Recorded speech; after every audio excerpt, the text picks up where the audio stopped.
Hello everyone, so let me get in my headset. I think, oh, there we go, I heard that, we're in. Okay, so, I think you would have all expected me to do a Lionsgate reading. And I just felt really called to just take a step back because I feel the energies were intense. I know some people out there really do believe in the vibrations of the Lionsgate portal. Some people really believe in the power of the 8 together as numerology. And there's a lot of people out there that don't really believe any of this exists, simply because it's just not founded in any of the physical astrology and science and research they have available to them. I do want to remind everybody that the Lionsgate portal to me is a feeling.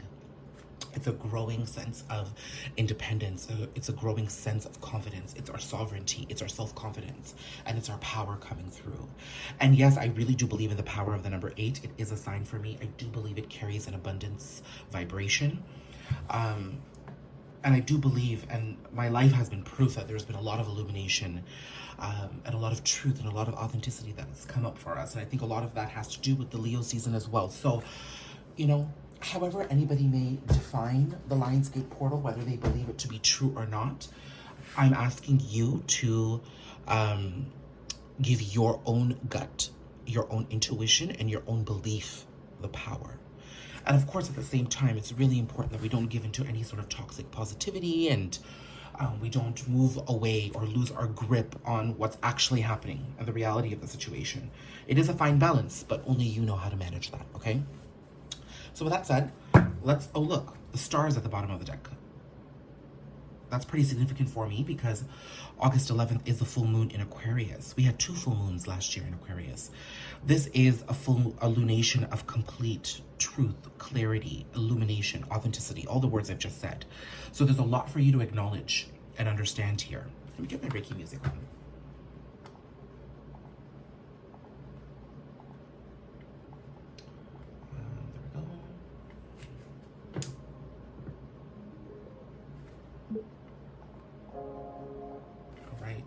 So we've got the star here. Let's see what the star, this full moon in Aquarius, is helping us do just off the heels of Lionsgate. So as much as this may not be focused around the 8-8 portal and the Lionsgate energy, we are definitely sitting in that rush, that pull, and that roar of Leo season right now. The time is 10:10, so it's like we're wrapping up cycles. We have Hierophant and Magician. What a beautiful spread here. My. The Star, Magician, and Hierophant. If there are 3 cards that can come out together that tell me that you are the center of your universe and you have everything you need to win and to really go where you desire, these 3 cards would be it. Not only are you embracing the healing and the awareness required to heal on a deeper level, you are really coming into a place where you're understanding that you can create based off of this ascension and this growth that you've experienced of late. Let me move my camera just slightly so you can see the cards more from, there we go. I like that better. Sorry for all the adjustments here, guys. Okay. So I do like these cards. I mean, you are the center of the universe. You are it. You are how it's happening. You are where it's happening.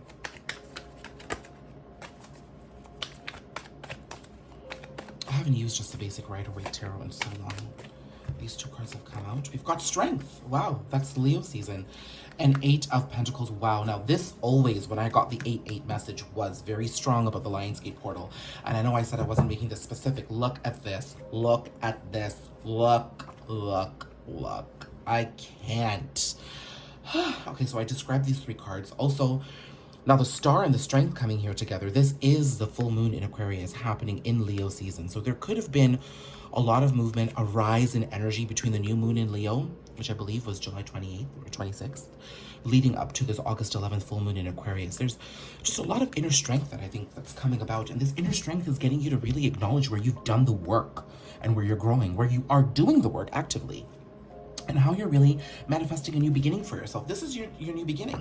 This is you taking the leap of faith. This is you wrapping up cycles, moving towards your happiness. Like, I won't take these right away, but it's a confirmation. You're finally stepping towards the newness that you've been feeling inside you. There's this part of you that's really wanted new energy for a very long time. There's this part of you that's really, can't see the cards here, that's wanted to take a leap of faith, but you were working on building your confidence.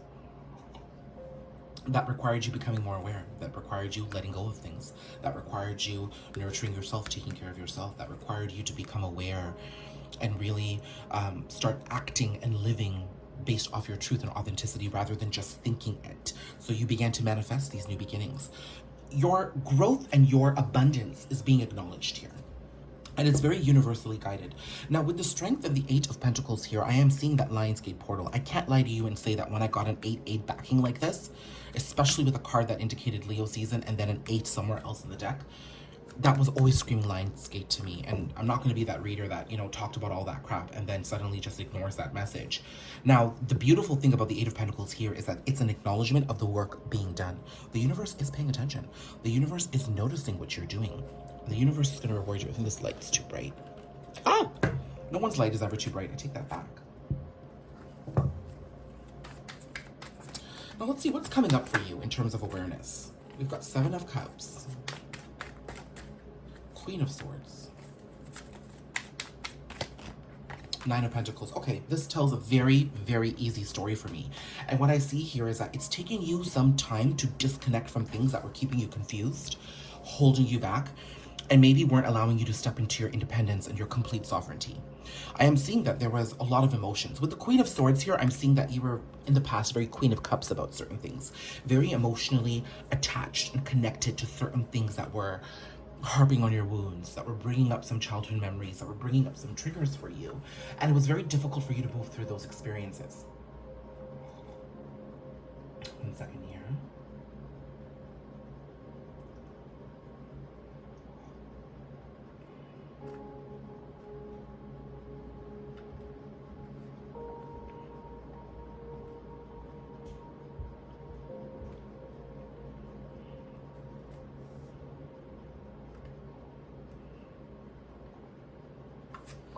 Sorry.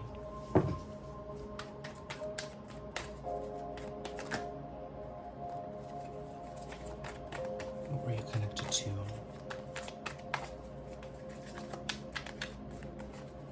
I know I just spoke generally about you being connected to some wounds and things that kept you sort of held back. But, you know, okay, well, the universe just spoke there with that notification, but you've also been healing yourself slowly.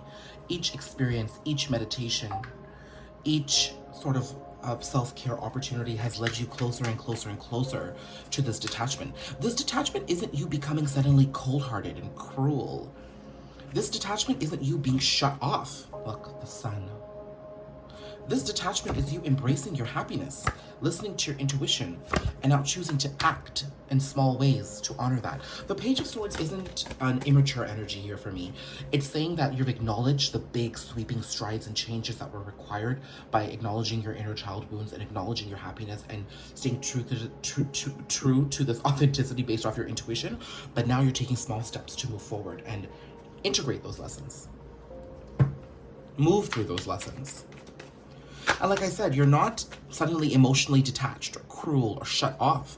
You're more powerful now because you're disconnected. And I see you still so emotionally full. The Nine of Pentacles would have never come out if that wasn't the case. What is this about? Let's try to pull more of a specific message here that could resonate for some of you or all of you. Okay. Three of Pentacles, definitely about love and relationships and commitment.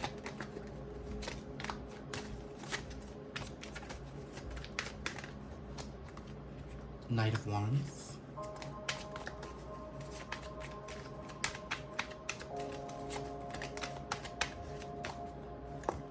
Ace of Wands, okay. I'm seeing the Knight of Cups, and then Page of Pentacles, and then Ace of Cups, and then Knight of Cups. Wow. So what I'm seeing here is that with the Three of Pentacles, the Knight of Wands, and the Ace of Wands, whatever you were attached to, there was a lot of inconsistency, non-committal vibes here with this person in this sort of connection. I'm seeing more romance, I have to be honest, because I see a lot of sexuality here. But what I'm seeing here is that, you know, you could have been quite non-committal too. I think it may have been very easy to blame the other person because they exhibited very obvious signs and characteristics about being non-committal. Maybe they had very playboy, playgirl type of energies. And it was just easy for them to, it was just easy for you to look at them as being the issue. But I think that as time went on, you started to realize, hey, I was connected to this person for a reason. I was pretty non-committal too because I wasn't staying true to myself. And so understanding this and becoming aware of it is what's fueling this process, because slowly but surely with each realization, your inner strength built. More awareness came through. Healing entered. And step by step, you worked towards this divine disconnection, I'd say. This is a divine disconnection. I love it. And now that you're in this place of sovereignty and just not so emotionally attached to the situation, you're looking at what makes you happy. You're honoring your self-love, and you're taking, again, small steps towards making offers towards yourself. I'm seeing an offer of love coming towards you fairly soon, but I'm seeing here with the Page of Swords and the Page of Pentacles, you're taking it slow. You've been through such a dynamic, massive shift over the past couple of months, past couple of years. And now you're at the point where you're like, okay, I'm just going to dip into the present. I'm going to let all these things now start working for me. My inner strength, my self-love, my illumination, my clarity, my healing, my ascension, my growth, my sovereignty. I'm going to let it all start working for me. And I'm going to all start integrating it by speaking to myself differently, choosing to shift my perspectives in small ways where I can, and taking it one day at a time. Beautiful, beautiful.